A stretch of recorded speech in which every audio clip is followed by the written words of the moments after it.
વિદ્યાર્થી મિત્રો, શું તમે બીજાંક વિશે જાણો છો? કોઈ પણ સંખ્યાનો બીજાંક એટલે તે સંખ્યાના બધા જ અંકોનો સરવાળો કરવો અને આ પ્રક્રિયા જ્યાં સુધી આપણને એક અંક ન મળે ત્યાં સુધી કરવી. હવે આપણને 0 થી 9 સુધી કોઈ પણ આંકડો બીજાંક તરીકે મળે છે. જેમ કે 25 નો બીજાંક મેળવવો હોય તો 2 અને 5 નો સરવાળો કરતા આપણને 7 મળે છે. 321 નો બીજાંક મેળવવો હોય તો 3 + 2 + 1 કરીએ તો આપણને 6 મળે છે.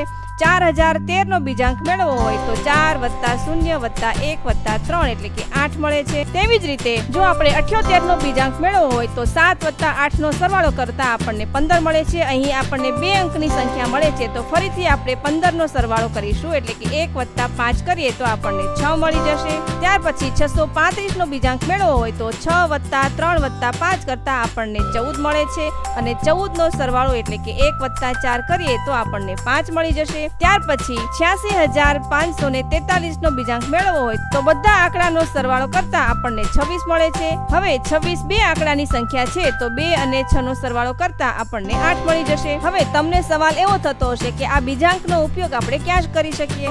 તો કોઈ પણ ગણતરીનો જવાબ સાચો છે કે ખોટો તે ચકાસવા માટે બીજાંકનો ઉપયોગ કરાય છે.